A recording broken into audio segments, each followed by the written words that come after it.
नाज़रीन, drama serial मेरे ही रहना में जुनैद बीना को कहता है, तुम अपना ख्याल रखा करो। जब मैं तुम्हें परेशान देखता हूं तो मेरा दिल किसी भी काम में नहीं लगता। पहले मैं सिर्फ तुम्हारे बारे में सोचता था, अब मैं तुम्हारे बारे में और अपने होने वाले बच्चे के बारे में भी सोचता हूं। तुम्हारे आने से मेरी खुशियों में इजाफा हो गया है और फिर अब तुम मुझे एक ऐसा गिफ्ट देने जा रही हो जो मेरे लिए दुनिया की हर चीज से ज्यादा कीमती है।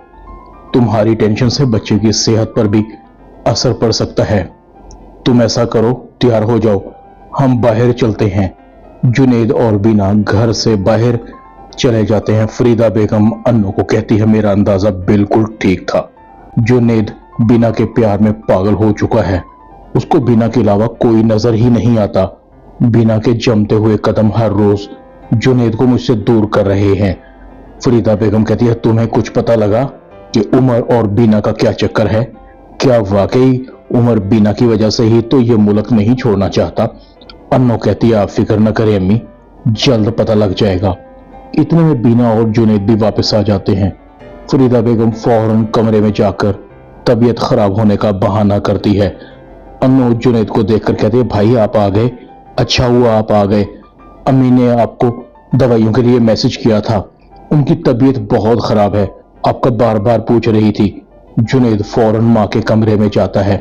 अम्मी क्या हुआ आपको? आपकी तबीयत तो ठीक है ना?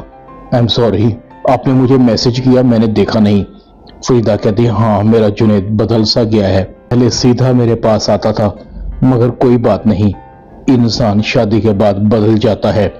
एक तरफ बीवी और दूसरी तरफ माँ, तरजीहात बदल जाती हैं। जुनैद कहता है, अम्मी आइंदा से ऐसा कुछ नहीं होगा। फरीदा कहती है, एक उमर था, वो भी बाहर जा रहा है, तुम उससे पता तो करो आखिर वो लड़की कौन है, किसने उसको धोखा दिया है, उसके धोखे की सजा वो हमें क्यों दे रहा है?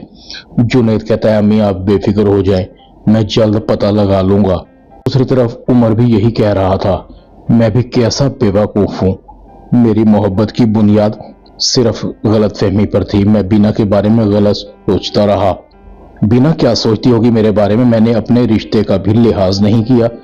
दूसरी तरफ बीना की तारीफ हो रही थी, क्योंकि बीना की वजह से खूबसूरत का रिश्ता फराज के साथ हो रहा था। रूही कहती है, इतना मत उछलो, ये जो हर तरफ तुम्हारी तारीफ हो रही है ये 1 मिनट में खत्म हो जाएगी, सिर्फ मेरे बताने की देर है कि उमर तुम्हारी वजह से ये मुल्क छोड़कर जा रहा है। दूसरी तरफ असद भी रूही को बाहर खाने पर लेकर जाता है और उसे गिफ्ट देता है और उसकी बर्थडे पर मुबारकबाद भी देता है। रूही बहुत खुश होती है, तुम्हें मेरी बर्थडे याद थी असद? असद कहता है, मैं चाहे जितना भी भुलक्कड़ हो जाऊं मगर तुम्हें नहीं भूल सकता। दूसरी तरफ बीना की परेशानी और भी बढ़ती जा रही थी।